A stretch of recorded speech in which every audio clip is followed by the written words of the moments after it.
Dr. Isa Pargas, magandang umaga po sa inyo, Doc, at Happy New Year.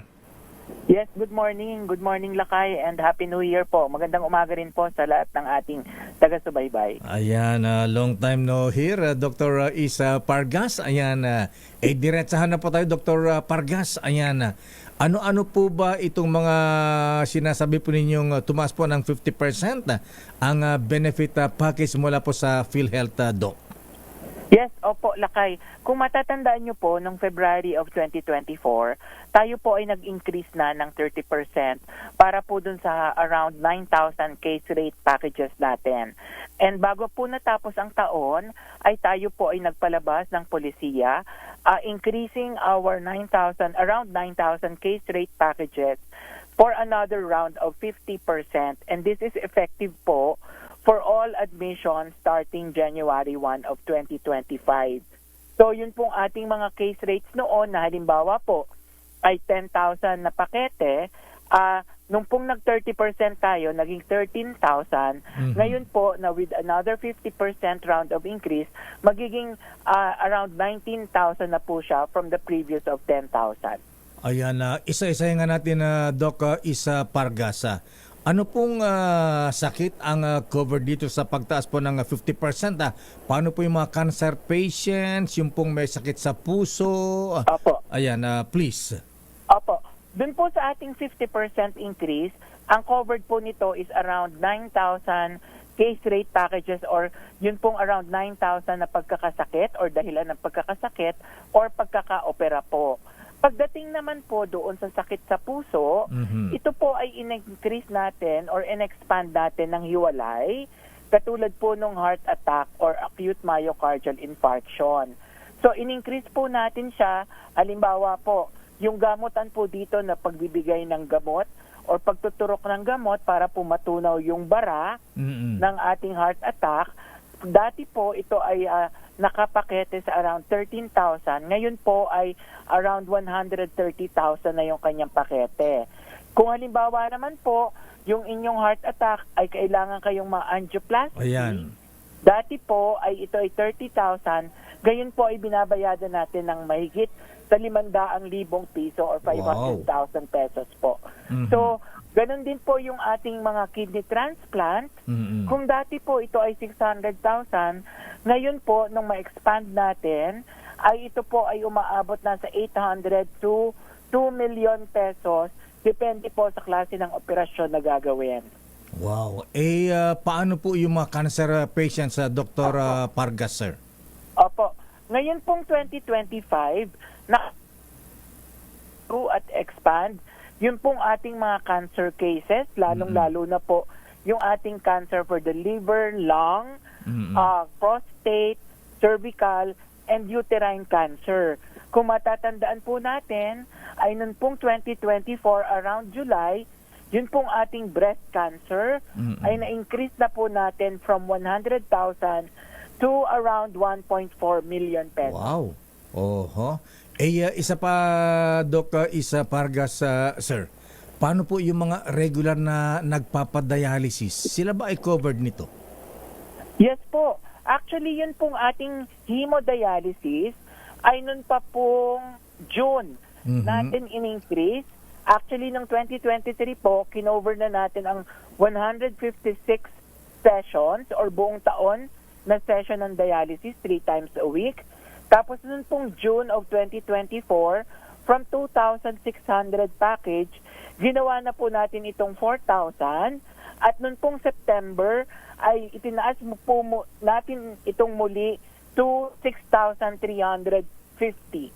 Itong dialysis kasi regular na gamutan ito, Dr. Isa. Lifetime po Yes ba po. ito? Lifetime po bang tutulungan ng PhilHealth habang sila po ay twice a week na nagpapadialysis, Doc? Opo. Actually, buong taon na po ang coverage natin dito. At maximum po, 3 times a week, kino-cover po natin for 52 weeks in a year. Kaya po 156 sessions ang kino-cover natin para sa pasyente taon-taon po. Buong taon na po natin kino-cover ang hemodialysis. Ayan, isa pa, Doc, medyo gray area ito. Pakiklaro nga, halimbawa isang pasyente ay 2 beses naoperahan sa isang taon. Ito ba, halimbawa, inatake halimbawa ng January tapos nagkaroon naman ng sakit, naoperahan naman ng middle of the year. Ito ba ay covered pa rin po ng PhilHealth, sir? Yes po. Kung magkaiba po ang operasyon, covered ng PhilHealth. Kung magkapareho po ang operasyon, ito po ay covered na rin ng PhilHealth dahil tinanggal na po natin yung dati nating polisiya na single period of confinement. Yun pong kapag ikaw ay na-ospital within 90 days for the same illness or the same procedure, hindi po natin kabayadan. Tinanggal na po natin yon nitong 2024 kung kaya't pwede na po bayan natin. Kahit po umulit or maging maoperahan muli ang ating mga pasyente or ang ating mga miyembro. Ayan, kasi minsan may mga nagpapa-angioplasty procedure daw. Pagkatapos hindi maayos, back job. O operahan uli. Opo. pero syempre, lakay. Tinitingnan din po natin yung kalidad ng serbisyo ng ibinibigay ng mga ospital at ng mga doktor sapagkat hindi rin naman po tama na walang kalidad o hindi dekalidad ang binibigay po nilang serbisyo. Hindi na po kasalanan ng pasyente yan, Doc. Halimbawa, paano po Tama yan? po. Di naman kasalanan ng pasyente.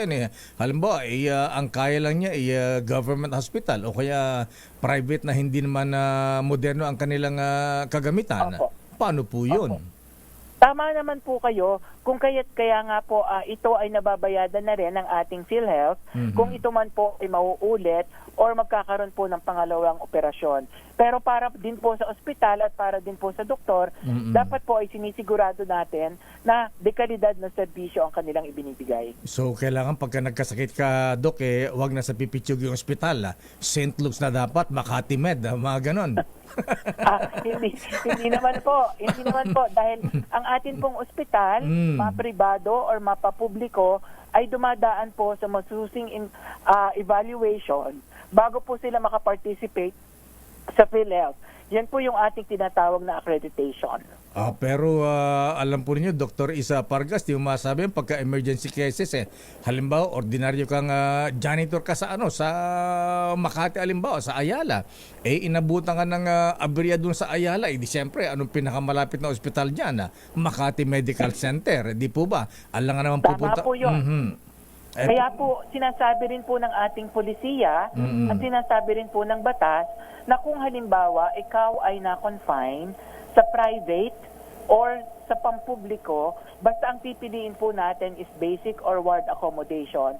Wala na po dapat sisingilin sa atin ang mga ospital. Ayan. Isa pa, Doc, kasi bukod dun sa regular na pagpapagamot ng ating mga pasyente, lalo yung mga nagdadialysis, yung chemotherapy, ang mahal yata niyan na, Doc. Ayan, paano po ang coverage niya under PhilHealth?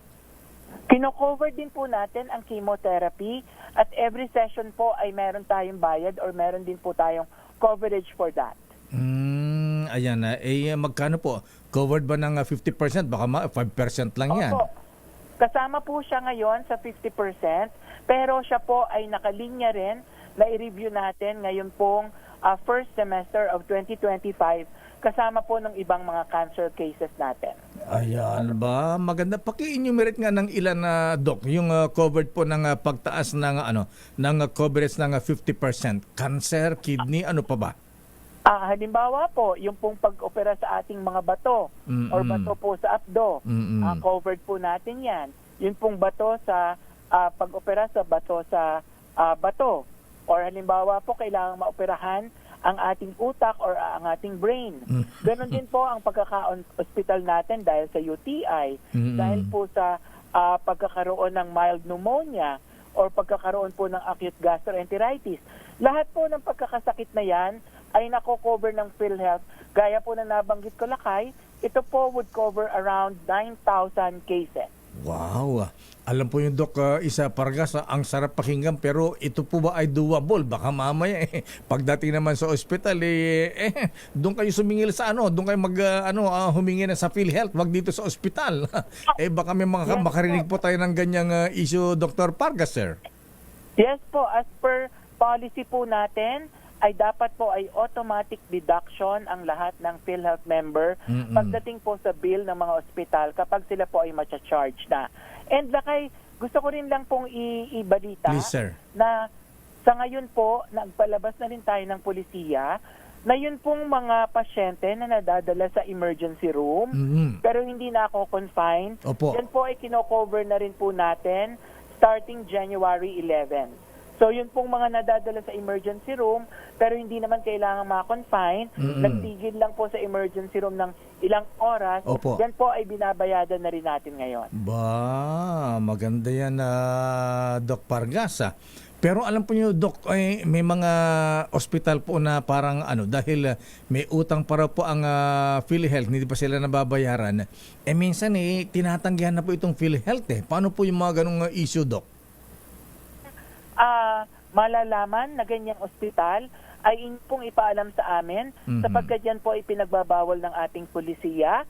Pangalawa po, yan po ay kasama sa kontrata nila na pinirmahan sa atin na hindi po or they cannot refuse to give benefits to all our members. And yun naman pong sa usapin ng pagkakautang, Opo. ayan po ay patuloy ng ating reconciliation with the hospitals para po malaman talaga natin, una, kung tayo'y may utang at kung may utang tayo, ay kung magkano pa po. And so, with the private hospitals and even the government, patuloy pong ginagawa yung ating reconciliation. Doc Pargas, sir, pagka may mga ganitong complaint, reklamo ang ating mga pasyente, may hotline po ba ang PhilHealth na pwede pong tawagan pagsumpungan na Doc Pargas, sir? Yes, Lakay. Maaari po silang tumawag sa ating hotline at 028-662-2558 or pwede silang mag-email sa actioncenter@philhealth.gov.ph or pwede po nyo ipaalam dito sa programa nila kay Deo Macalma. Okay. Sigurado pong makakarating sa amin yan. Ba, galing. Pakiulit nga yung text line na Doc, 02 028 8 622-2558. 62258 028 622 662-2558. Ayun, 662258. Ayan, 2558. 2258 2558. 2558. Ayun. Ayan, please repeat it again for the second time once more. 028-662-2558 po. Ayun, 6622558. Okay, Dr. Isa Pargas, naku, mabutit na nakausap po namin kayo. Alam po, ito yung mga tinatanong ng mga listeners natin, mga kaibigan nating cancer patients, nagdadialysis, ayan, kidney transplant. So at least malaking bagay po ito, Doc, ha? Baka maibabalik na ang tiwala ng ating mga kabayan sa PhilHealth nito pagka ganito ka-efficient ang PhilHealth at hindi na lang kakarampot po yung binibigay na benepisyo sa ating mga PhilHealth members. Maraming salamat po, Lakay Deo, and maraming gandang umaga po sa ating Teka, Doc, Ano po? si ano pa rin po ba? Si Mr. Emmanuel Ledesma pa rin Yes, po ang President CEO ng PhilHealth? Yes po, yes po. Hindi po siya papalitan, ha? Opo, opo, hindi po. Opo. Kaya sabi ng aking bubit sa Malacanang, nag-i-interview na ng papalit sa kanya noon. Yung kilala ko na, interview na eh. Ang ating pong tiga-pangulo ay si President Emmanuel Ledesma po. Okay, Dr. Isa Pargas, thank you and good morning. Happy New Year, Doc. Mabuhay po kayo. Magandang umaga po and salamat. Happy New Year, Lakay. Thank you very much, sir. Dr. Isa Pargas, ang spokesperson ng PhilHealth at siya po ay